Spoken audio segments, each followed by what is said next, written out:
So, welcome everyone. We will have this talk in English, of course. Welcome, Polina, in Bierumer. Thank you. I'll do a little introduction because we had this talk before and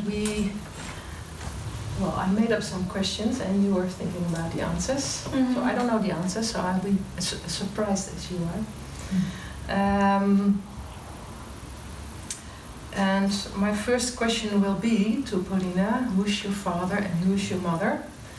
And maybe if you saw television about maybe 15 years ago, there was this TV host, Jurgen Rijman, and he's from Suriname, and he always asked his guests from the TV show, who's your father, who's your mother? Because that way you, someone can tell you about he or her identity, ancestors. Mm-hmm. So I should also mention the sibling. If you want. Yeah. Well, my mother's name is Irina. She was born in Kazakhstan in 1977, and she's working as an economist. My father is born in Siberia in 1977 also. His name is Alexander, and he's a geologist. They have 2 weeks difference in their birthday, so they're both the same sign, and they celebrate usually together one birthday. And they're quite a loving each other couple. Mm-hmm. Yeah. And I have a sister also. She's 15 years old now. Her name is Elisa, and she's like the most adorable person ever to exist. Yeah, I think. We used to fight a lot when we were kids because we have 9 years difference. Mm-hmm. And when you are a teenager and there's a 3-year-old running around, you don't want that. No. But as we grew up, we became really good friends. Yeah, and even though we're really far apart, we always call and text every day. So that's nice. Keep a good relationship. Yeah. Mm-hmm. And where are they now? Where do they live? They're now living in Russia. Mm-hmm. Yeah. Also your sister? She's yeah, also my sister. Yeah. So by the way, to make this a very easy and comforting talk, if you have any questions, you can just ask them. So we not have an interview, but more of a conversation. Yeah. That would be nice. So, why about the first home, Polina? Well, I want to start with a bit of a backstory because once 2 years ago I made this research into how many homes I can remember and how I can remember them in general, and I noticed that I could probably recall more than 100 houses that I've lived in or my friends or relatives lived in, and I could draw their floor plans. And the more I was drawing these floor plans, the more I was finding these strange patterns in the walls that are repeating and just the same kind of layout of the house that I didn't know that it was there when I was living in the houses or visiting them, only when I was like looking back at these memories.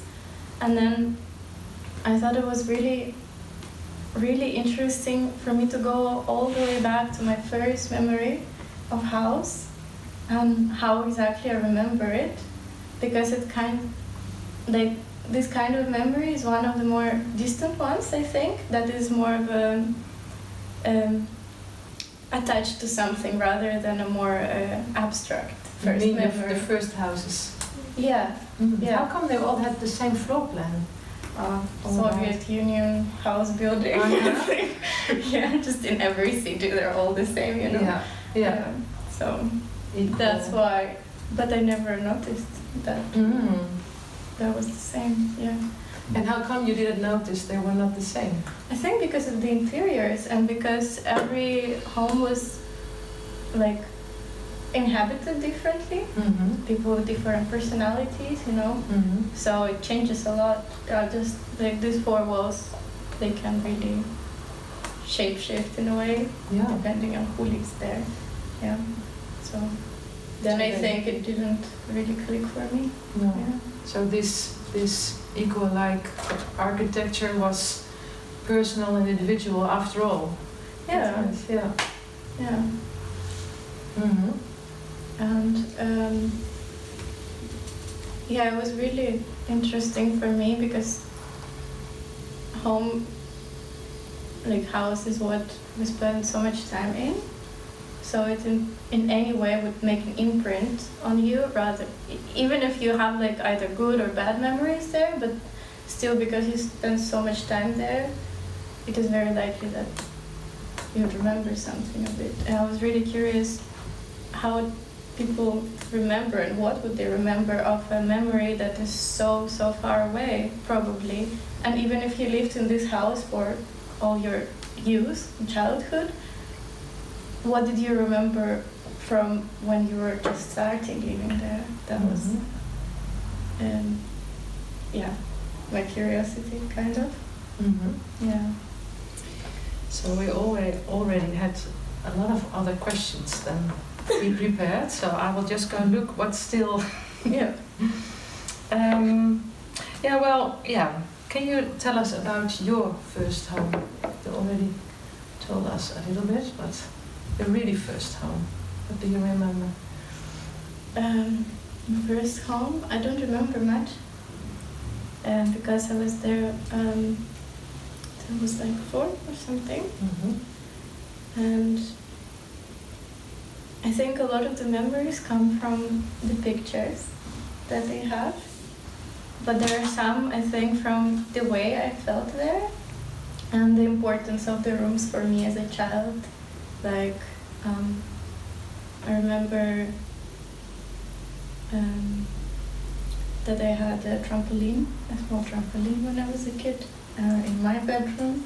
Mm-hmm. And my parents didn't have a bedroom, they were sleeping in the living room, which looking back at it was really nice that they did that. That for me They gave you the room. Yeah, Yeah. they didn't have one. Yeah, and then I remember I was fighting with my mother over food all the time. Over food. Yeah, I didn't want to eat anything. And I have so many pictures and videos that I'm just crying and trying to eat. And she's filming me kind of evilly, actually, that I'm crying over food because I think for her it was really hilarious. I'm just refusing to eat. Yeah, but yeah. But I think it's like this kind of snippets. Mm-hmm. Yeah. So the pictures and memories are interconnected. Yeah, kind of, yeah. And I wonder if I didn't have any pictures, how would I remember that? Mm-hmm. Well, I don't know. Yeah. Yeah. So you're busy with the topic nostalgia. What is nostalgia for you? In what is nostalgia for you? I think nostalgia for me, first of all, is the how do you say it? The alteration of the memory. Mm-hmm. It's not the exact memory that you have, first of all, and it's sometimes erasing a lot of these sharp corners, you know, that you used to have, and maybe makes it a bit more through the pink glasses. Mm-hmm. Look back at the past through pink glasses, which probably is not the case. It was not the case when it actually happened. But in a way, I think for me, because I've traveled far away from that kind of, from what I had in the past, right? That is not accessible anymore. For me, it's some sort of comforting also feeling. Mm-hmm. Something that gives me this sensation of stability in a way, maybe, or yeah. So Or nostalgia comfort. gives you the Yeah. stability. I think. Mm. I don't think it's a universal thing, but for me personally, I think nostalgia feels a bit, yeah, like if I smell some trees, and that reminds me of something that I used to have. Yeah, but if I think about it, I'm really happy, way more happy with what I have now, and I think back then, I don't think I was very happy. I really annihilated. So I'm actually not sure. It's just this feeling that you have, and it's kind of a connection between the present and the past. Yeah. Because we already discussed that I found out that nostos, it's a Greek word. Nostalgia is from the Greek language. Nostos is return and homecoming, and then we found out that algos is suffering and sadness. So it's the word nostalgia is not even that positive in language, but for you it is positive. It's bittersweet, I think.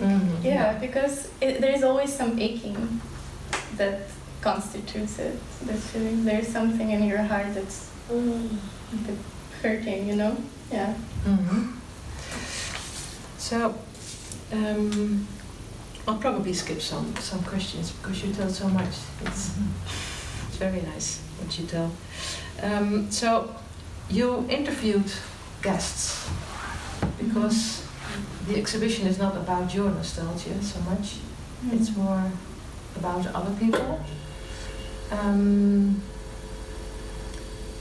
What did these stories bring you? Well, first of all, I really didn't want to focus exactly on the nostalgic feeling that you have, but more of a memory, which are different things. Because nostalgic, I think, can be very framing it, you know, the experiences, and have it a bit more, I think, romanticized. And I wanted to look at actually the memory that we have that is so far away. And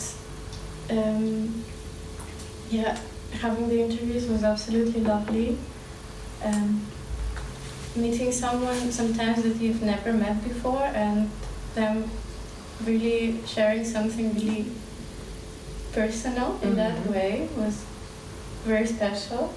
And I really enjoyed hearing how, not even the kind of memories people had, which was also really important, but the way that we remember them and what stands out could be just the facts, maybe some events or maybe objects or season, you know, something, smell. For everyone's really, it was different somehow. It was really,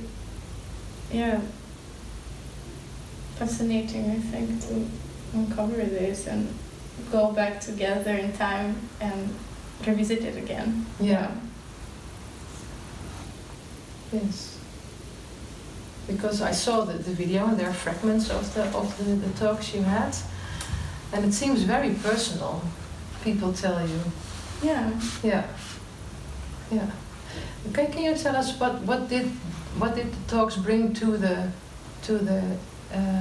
interviewed persons, to the guests? Well, I cannot of course judge because I didn't ask actually, which I should, I think, maybe later. I would like to know from the interviewed person what it meant for them, but some told me that from the way they spoke, they really felt kind of maybe relief talking about it, or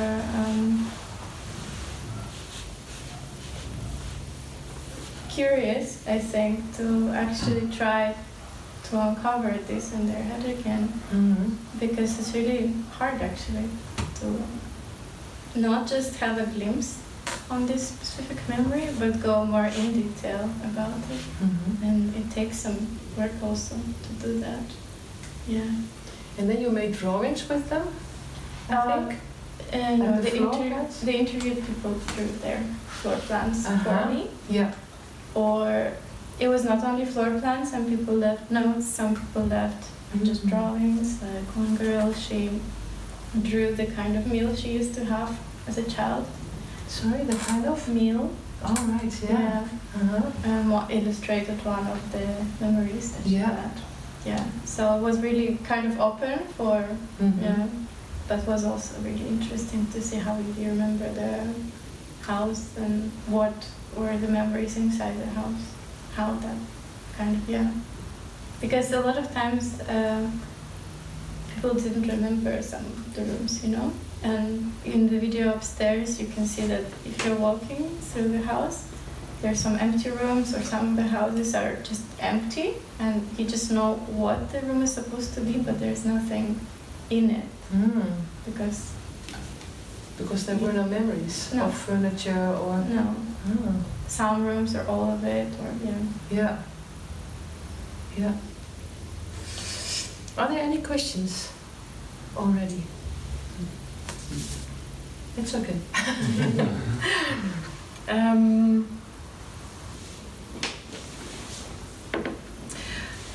In what you show, are there limitations?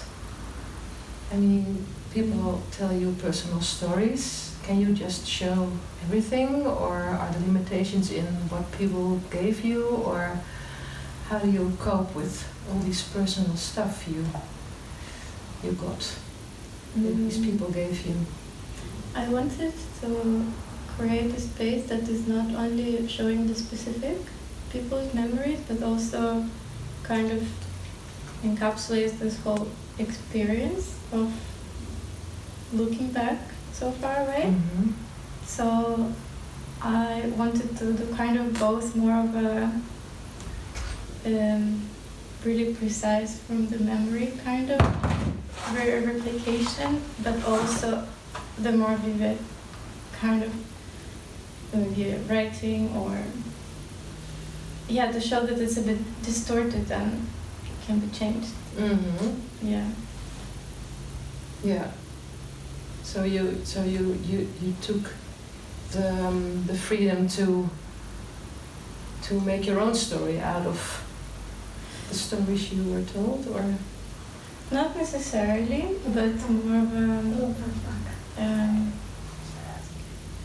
keep the parts that were certain from the stories, but also add from the position or the color. For example, with the chairs, I knew how they looked because the lady I interviewed, she drew them for me, exactly how they looked, so I replicated that. But then she wasn't really sure about the colors, she just named them, so I thought I would rather write it down how she told me that. I will keep the words that I heard in there, rather than me trying to imagine it and maybe make it look different. Yeah, and I can imagine that also if people tell you personal stories, how can you put these memories in your work? Maybe it is not even possible. Some memories were a bit more abstract, which I just kept as a writing without making anything. And if you make work about your own memories or nostalgia, how do you cope with the personal stories and sharing them more?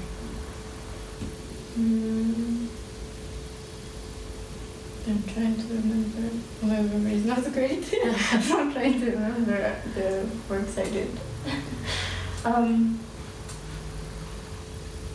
You mean you don't remember the works, or you don't remember the personal stuff, or? Both. It just takes me some time to recollect what that I made. But I think I do a bit of glimpses on things rather than just plain out. Here it is. But I actually don't do much of that. I think of sharing my own story, and it's really covered behind. It's a bit scary.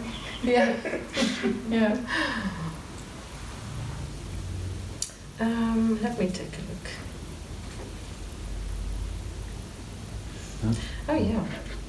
I later have a question. Okay. because then I think I will ask my final question now, and it is, can you explain the title of the exhibition?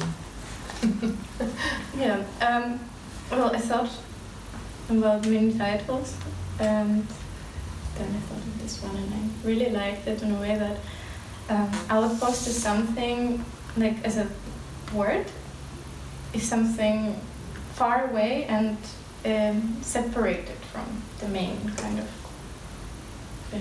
living place, you know? Mm-hmm. Something on the outskirts, an outpost, right? And for me, this kind of investigation, it feels like an outpost that I'm asking about, you know? So that made a lot of sense. And imprints, yeah, that's, I think, quite obvious and self-explanatory. That is, yeah, I don't know, I don't think I should say anything about that. Yeah. So, you have a question? Yeah, I was wondering, I don't know how many people you have interviewed about their memory about the first house, but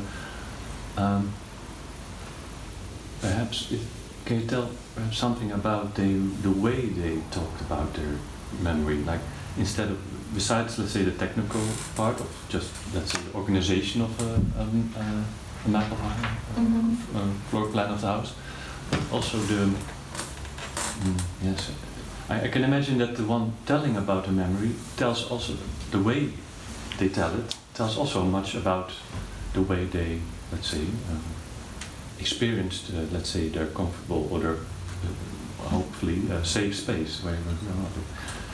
Did you find more differences in the people who were explaining about it, and what made that tell actually about their memory?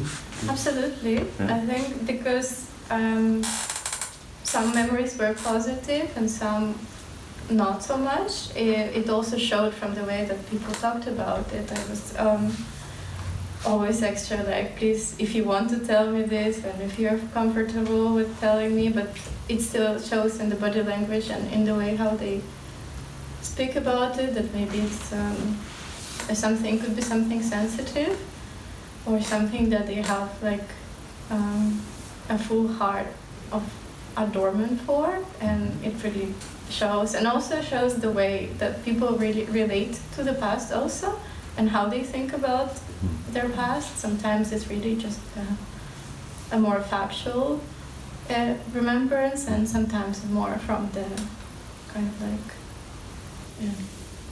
Emotional, level. Yeah. Yeah.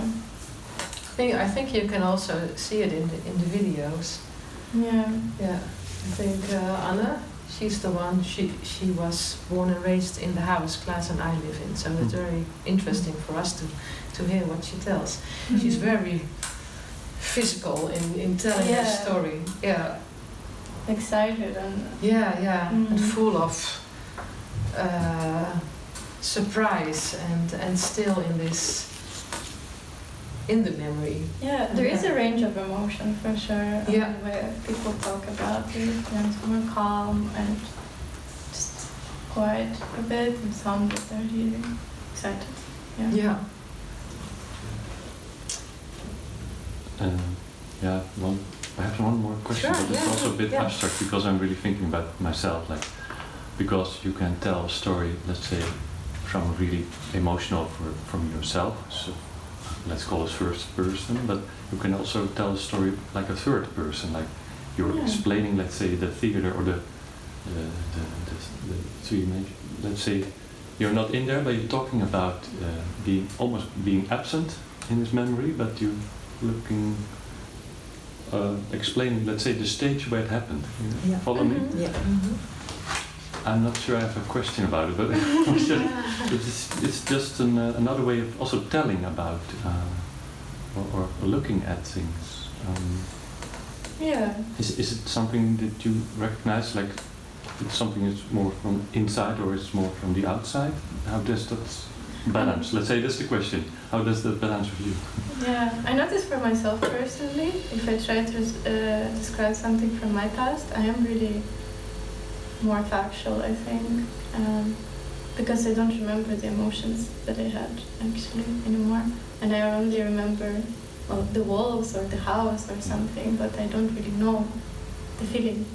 So then, sometimes yeah, but sometimes it's really just me telling the facts, like yeah, I lived here, did this, and yeah, with some topics, yeah.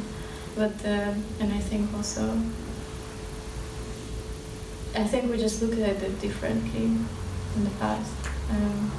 Yesterday I had a conversation with this man, and he said he doesn't really care about it at all, about the past so much, and about the house.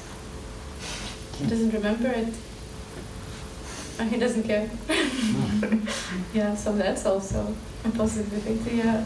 I think, of course, this project was shaped a bit from my point of view and how I approach things, so maybe it got some framing, but I think after I talked to people about it, the more I understood how different we experience this kind of topic. Yeah. Was that surprising to you? I think a bit, yeah, because I haven't much discussed it before, so I never paid attention to it also, and this time I specifically paid attention to how people react to a memory, and that was a discovery. Yeah.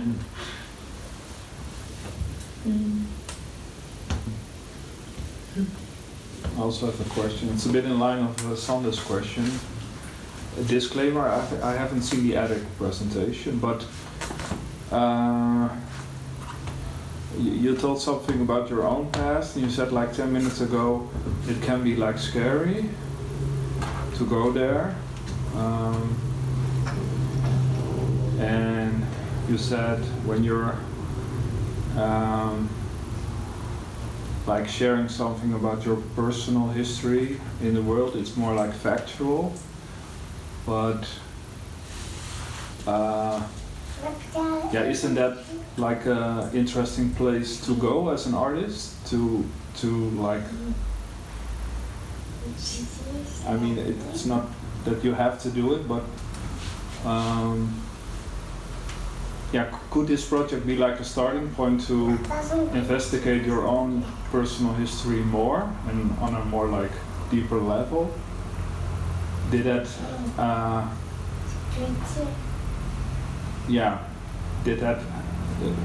is that interesting for you, or are you not on that point yet? I think for that I should go to therapy probably. Yeah. Yeah.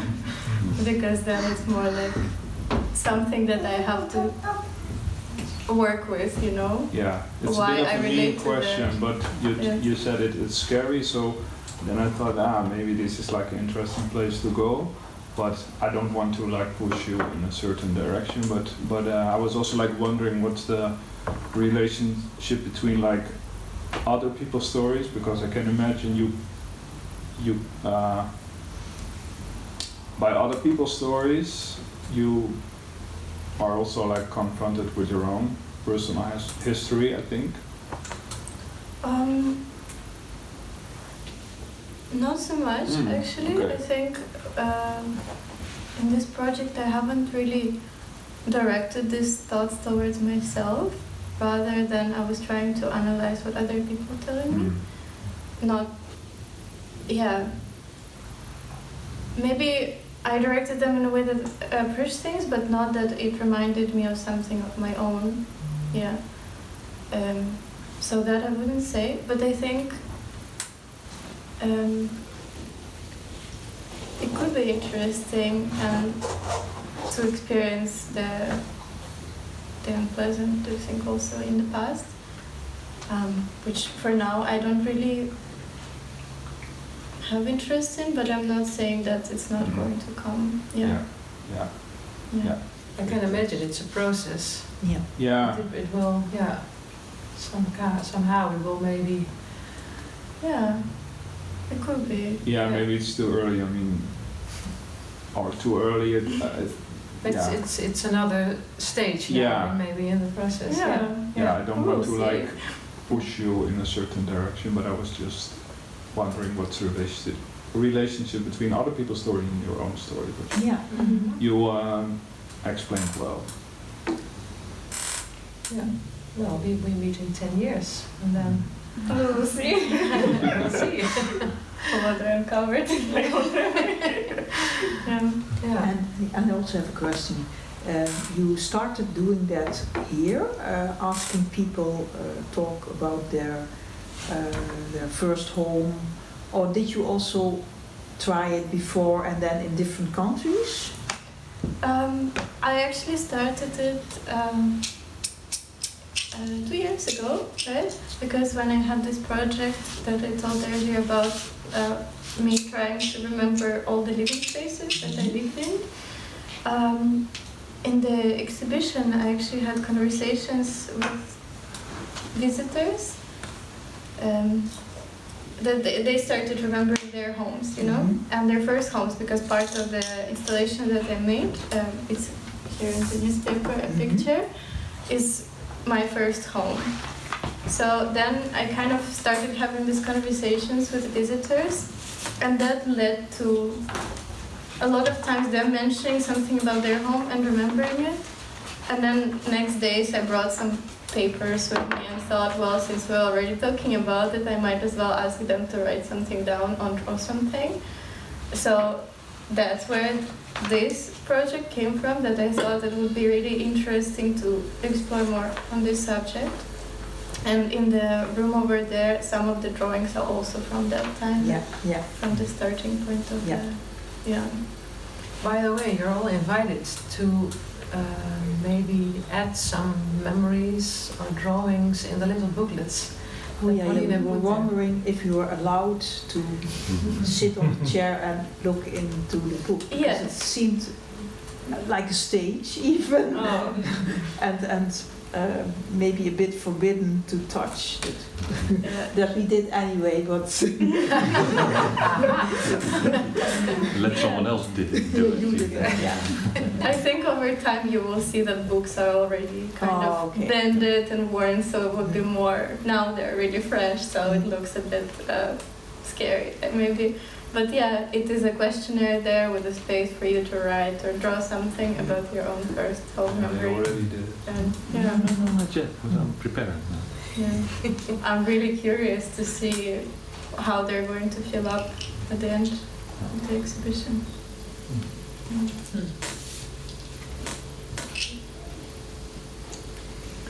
Yeah.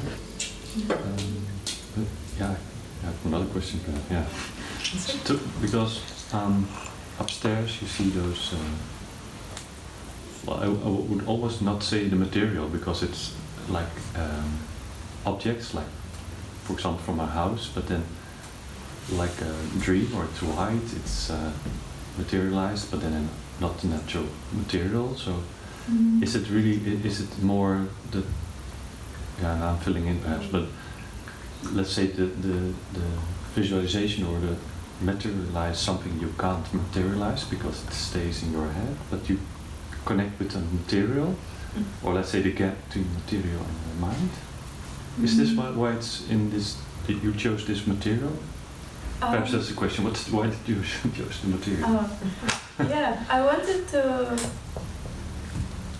also reflect the way that time passes and how the memory fades away in a way, so I really wanted it to make an accent of maybe color or specific details, right? And make it a bit uniform as to commemorate the far away point in time maybe, and something that was not really clear.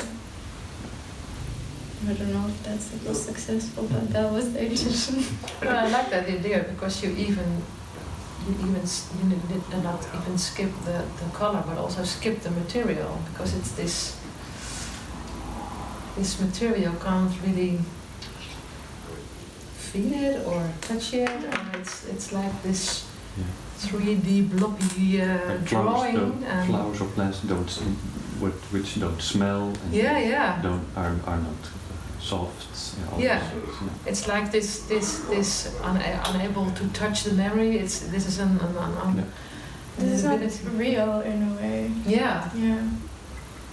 And also with the video in the houses, I was kind of playing around at first with the color maybe of the walls, floor, and lighting, but then I realized that I don't know it.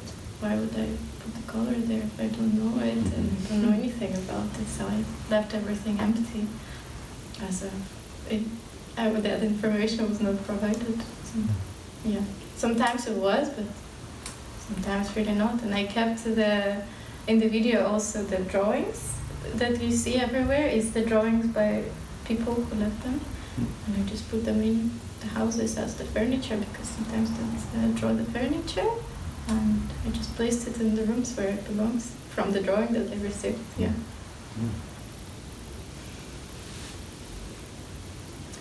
Are you considering inviting the guests who you interviewed, the visitors you interviewed, to come and see? I did. Oh yeah? Yeah, of course. Did they see the work? I mean, did they reflect on back to you on? Haven't heard anything yet. Yeah. Maybe eventually I will. I don't know if this is important for the work or for you, but I'm just certainly very curious, and it's rather scary also to hear. Yeah. You just completely ruined it or something.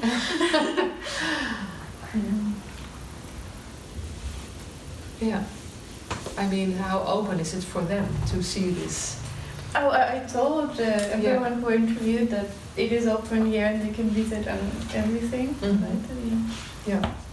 I must say I was really surprised when I walked in that the first thing I saw was a very old childhood memory of myself.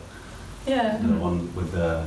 Because you're one of the interviewed people. I was interviewed and I told you about that as a 4-year-old I had a little bicycle and I drove into a ditch full of nettles, and first thing I saw in the attic was a ditch with nettles, and then the text, I drove into a ditch with nettles, which was, I immediately recognized it, of course, and it was very surprising and very nice. Yeah, very nice.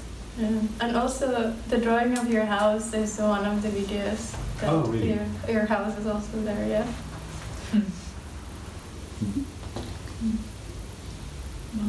And I wish I could tell my 4-year-old self that this experience hasn't been for nothing. Oh, that's a good thought, yeah. It's turned into art, you mean? It's turning Yeah. Yeah. in the next century. Yeah. Yeah. Yeah. It's nice, thank you.